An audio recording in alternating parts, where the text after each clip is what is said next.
Sí, desde los estudios Chechefu en Panamá Norte, Juan Heraclio Torrente nuevamente en su segmento Historias Panameñas a la luz de la guaricha y la interesante historia llamada La Puerta de Arriba de Rogelio Guerra Ávila, novela ganadora de la categoría novela en el premio literario más importante de Panamá, el Premio Nacional de Literatura Ricardo Miró, año 2016.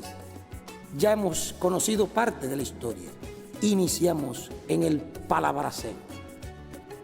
La Casa Guate era una construcción de calicanto de 2 plantas, con un patio frontal cercado por una rejilla de hierro de exquisito diseño, un portal de arco flanqueado en la entrada principal y una torre a su lado izquierdo que despuntaba sobre la segunda planta, conformando una especie de tercer nivel.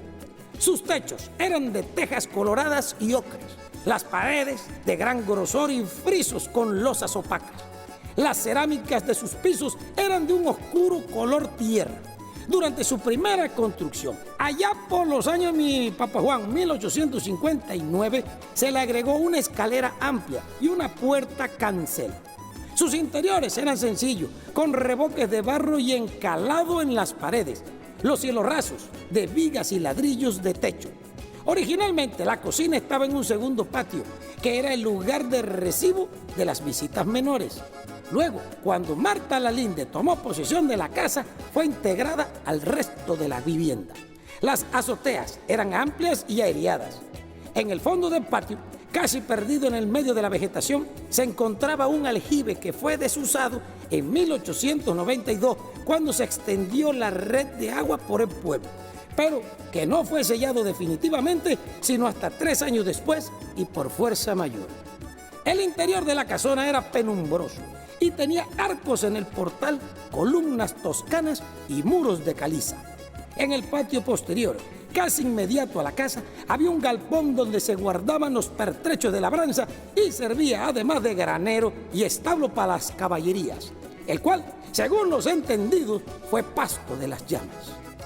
Muchos recordaban que también hubo un amplio lavadero que el dueño original pensó para los esclavos, los que nunca habitaron el entresuelo destinado para ello. Para 1935 se le adicionó una cochera para acomodar 2 automóviles de buen tamaño.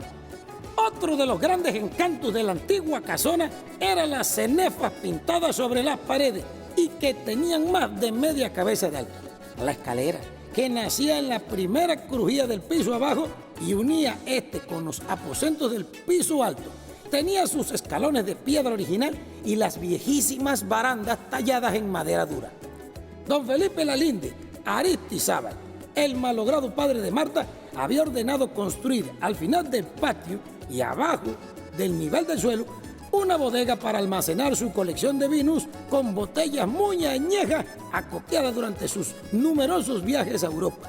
Pero esta adicción nunca fue concluida debido a su inesperada muerte.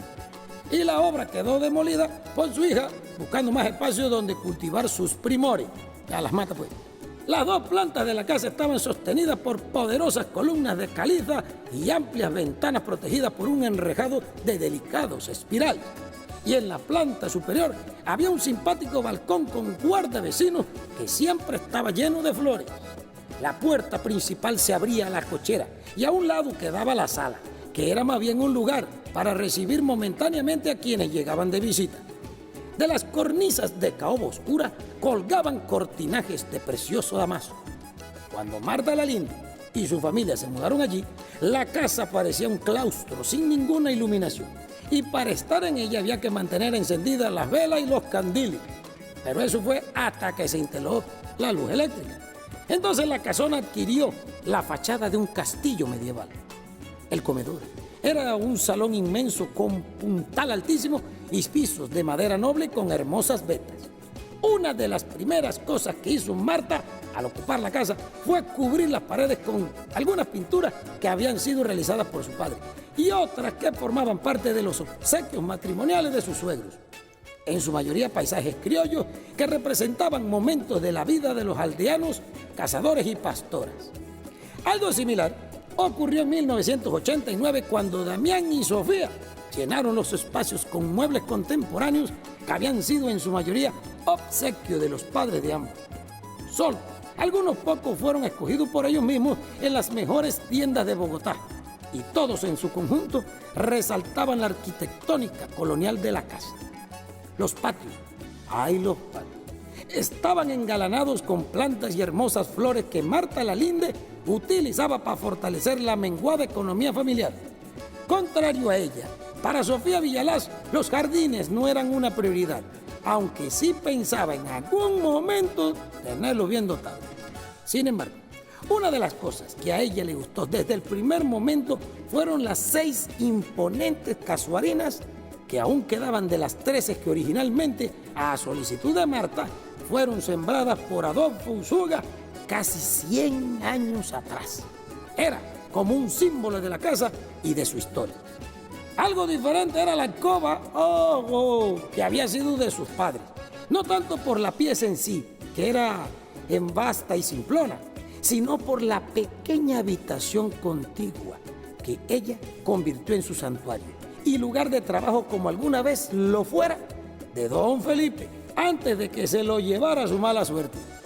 Allí, alrededor de la máquina de coser, volvió a resucitar aquel aposento olvidado donde ahora desfilaban las más elegantes damas sogamosinas y una que otra criolla de recursos exiguos, pero todas ávidas de lucir lo más reciente del estilo cortesano, que en aquella época estaba muy de en boga en toda Europa.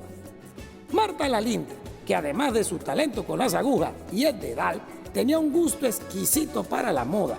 Creaba verdaderas preciosidades con los tafetanes, bretañas y terciopelos importados, con los encajes y enaguas de Holán, las almillas y los boleros pisados con galones. También era experta armando quitrines de alambre para resaltar las siluetas femeninas y creando sombreros con adornos de flores, plumas, moños de cinta y canutillo. Era una costurera silenciosa y dedicada, y quizás era esa las cualidades que más apreciaban sus clientas. Casi todo lo que sabía acerca del arte de la modistería lo había aprendido durante sus años como estudiante de aquel Colegio Normal Superior de Señoritas, donde se destacó como una alumna ejemplar y de calificaciones sobresalientes, y donde además recibió con facilidad la instrucción elemental de gramática, inglés, francés y latín. Aprendió aritmética, nociones de música, urbanidad y economía doméstica. Sin embargo, pese a que era una de las mejores en su clase, le costó asimilar todo lo concerniente a la historia patria, pues jamás creyó en la honorabilidad de los llamados ángeles tutelares de la nación. Tampoco se destacó por su devoción religiosa, y es más, de una ocasión fue castigada a fuerazos por las preceptoras al no llevar el rosario al cuello o llegar tarde al ángel. Eso había dejado en ella cierta apatía hacia los asuntos de Dios, pero eso es otra cosa, muchachos. Por aquel tiempo iba a la casa Guate una mulata extrovertida y parlanchina e inoportuna que le ayudaba en los trabajos de costura, y algunos viernes la acompañaba al reverbero de mercachifles y parroquianos de la plaza para vender sus flores y ciertos atuendos confeccionados por ellas. Una tarde, mientras terminaban de pegarle los abalorios al vestido de la esposa del alcalde, Marta le contó acerca de las pisadas misteriosas en el pasillo superior. Era la primera vez que ocurría algo similar y no se conformaba con el juicio de su marido, quien determinó que se trataba de una gavilla de ratas atrevidas que medraban en el depósito de granos y se estaban pasando a la casa. La mulata, que era católica conversa y por lo mismo predispuesta a la superchería, se santiguó pasmada. Dios del verbo divino, dice ella, ¿no? Se le metieron los fantasmas, y los fantasmas fueron. Lo decía al acordarse del incidente en la iglesia de su pueblo, donde repentinamente se escuchó el jalar de cadenas y el llanto de una mujer que suplicaba no ser enviada a la hoguera, hasta que 3 meses más tarde fue arrasada por un incendio originado en el sagrario, sin que jamás pudiera esclarecerse las causas del siniestro. La inefable historia, ocurrida casi 100 años atrás, había sido desvirtuada por el tiempo y la gente que suele adicionarle caracteres y circunstancias, pero a la mulata le pareció una referencia importante. Marta Lalinde, que nunca había creído en espectros ni penitentes, tomó el asunto con buen humor. No es cosa de risa, dijo la mulata. Acuérdese que sus padres murieron en esta casa y quien quita que sean ellos los que andan penando. Aquí nadie pena, dijo Marta Lalinde. Al menos nadie que no esté vivo aún. Bueno, 2 días después, la mulata le llevó un viejo rosario de la familia y le encomendó una serie de oraciones depurativas que, según su abuela, que era versada en esos temas, limpiarían la casa de cualquier presencia negativa. Marta Lalinde volvió a reír. Entonces tocará hacer un responsorio para mis difuntos, dijo, ¿no? Digo, algo divertida. Pero si son ratas, esto no ayudará mucho a espantarlas. Por supuesto que no rezó el rosario ni las oraciones de la abuela, aunque los tuvo a mano por si volvía a escuchar cualquier ruido en las habitaciones.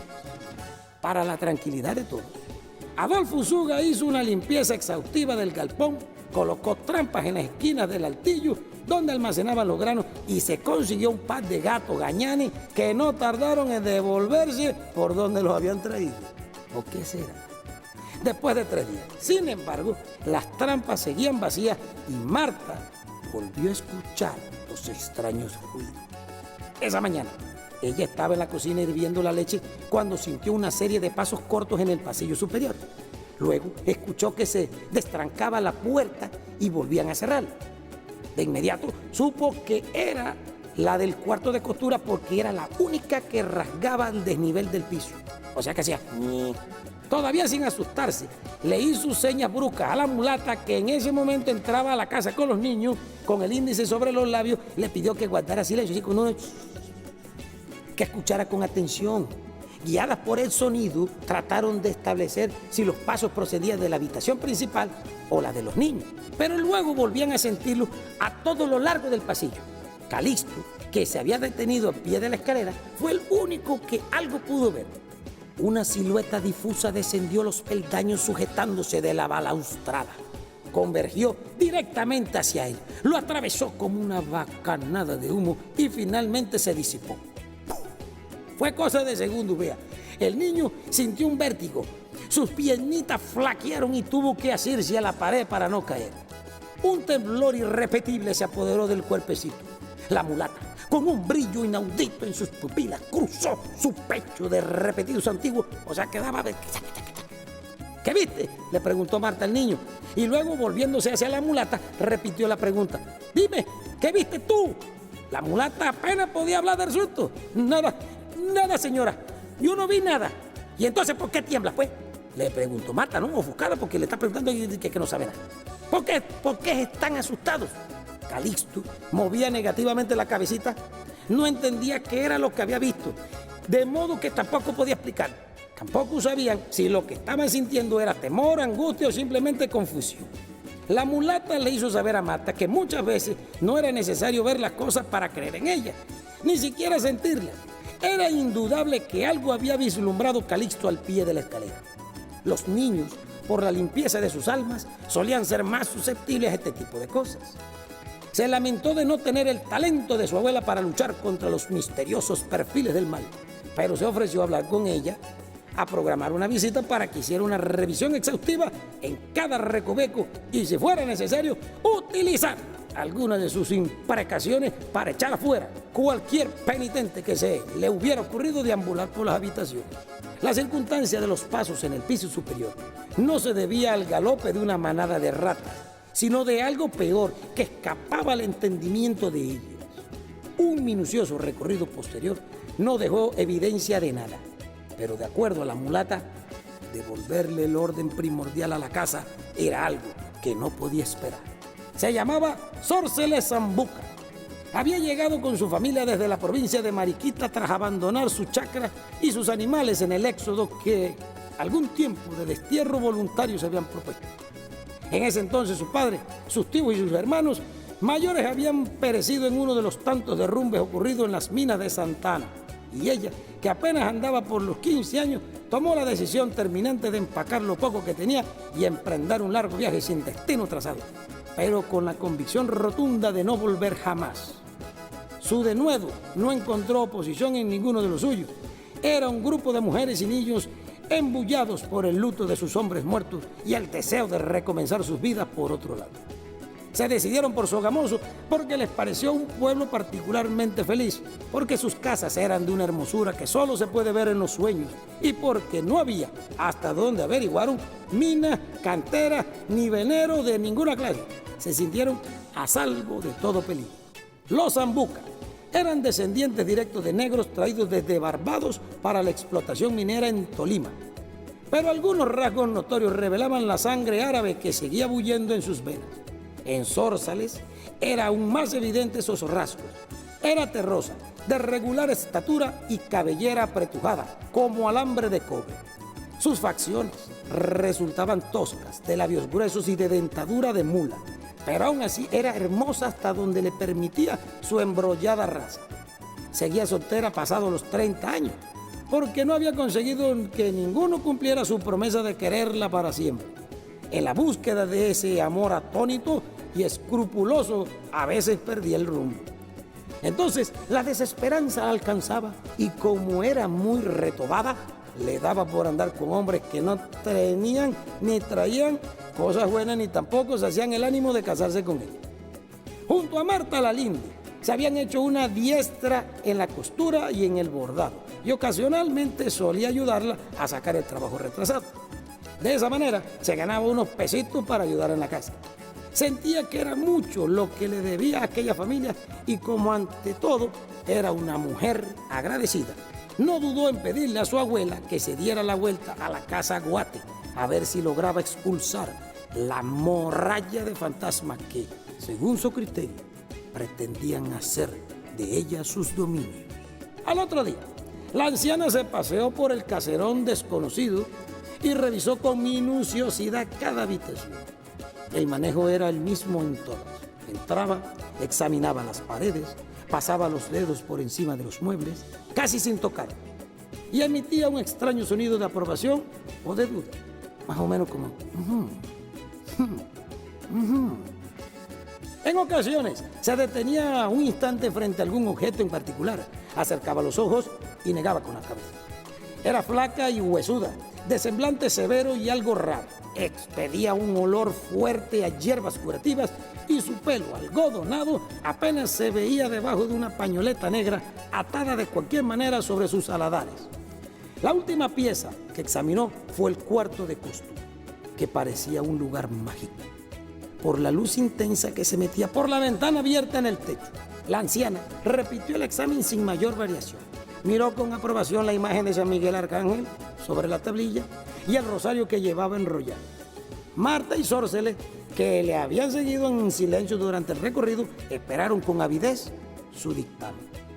«Que por aquí no hay ningún muerto merodeando», dijo finalmente con un tono de fatiga. «Lo que hay es otra cosa que yo misma no sé inventar». Ay. El dictamen y el tono las impresionaron, pues esperaban escuchar otra cosa. La anciana admitió que al entrar en la habitación había sentido casi inmediatamente la infinita presencia de una fuerza que le costaba describir, pero que nada tenía que ver con la muerte. Al contrario, le dijo al descansar su mano sarmentosa sobre el vientre de Marta: «Aquí hay mucha vida». Las mujeres sintieron cierta decepción. «¿Qué me dice de los misteriosos pasos y de las puertas que se abren y se cierran?», preguntó Marta confundida. «Y del susto del niño», acotó Zórzales, que no perdía pisada, ¿no?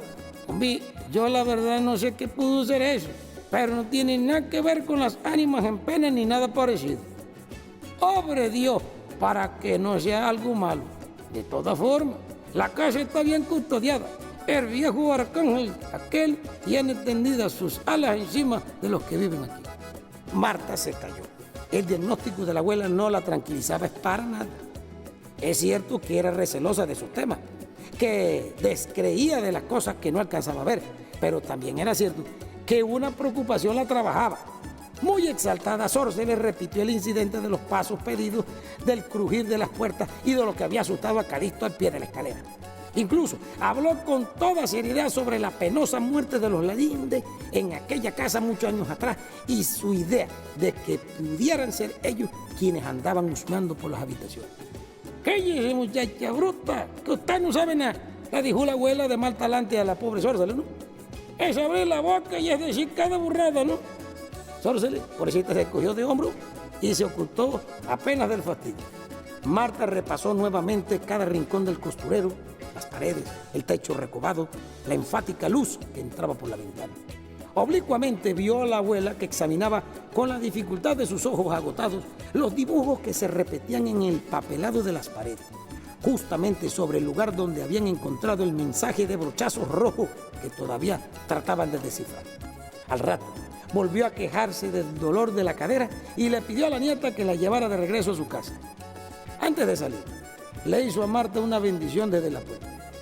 Aquí le queda el rosario y las oraciones que le di por si las moscas. Algunos días después, sin embargo, ocurrió otro incidente todavía más extraño que los anteriores. Esa tarde, después del almuerzo, los niños estaban en el galpón del traspatio con Adolfo Usuga, quien se daba a la tarea de embotellar la chicha que reposaba en 2 grandes recipientes de barrio pringado. Marta se había quedado en el costurero cortando los patrones de un vestido que ya andaba retrasado y que tenía comprometido para el sábado. Distraída en su trabajo, no la advirtió al principio, pero luego alcanzó a escuchar una suave música de cuerdas, como alucinante, que se arrimaba y se alejaba con la sinuosidad que parecía fluir por un manso abismo. A los acordes del arpa se acopló luego una voz de mujer que sonaba tan sublime y sedante como si podía hacerlo en los sueños. Harking is bonny and tree life, my love life, and him I cannot remove. I cannot remove for all that I haven't done, and I never will forget my love. Anna Jean, for Anna Jean Gordon, his bonny and his bride. Te perdonen por el inglés, pero ahí vamos. Vanamente trató de ubicar su procedencia. Al principio creyó que era traída por el vaivén del viento, de muy lejos. Luego, de golpe, le pareció crecida, como salida de la habitación de junto.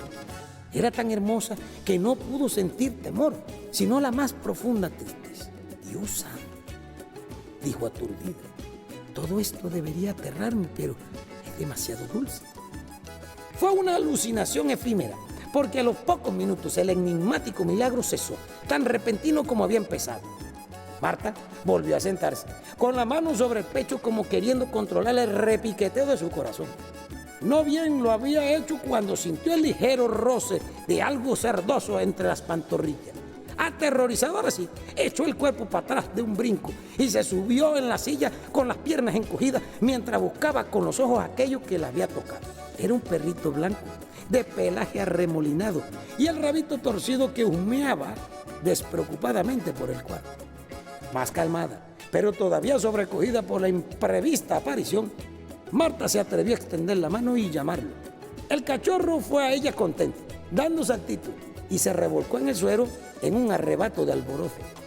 Ya más tranquila, sonriente, sujetó la chapita en forma de hueso que llevaba al cuello y leyó la inscripción allí grabada.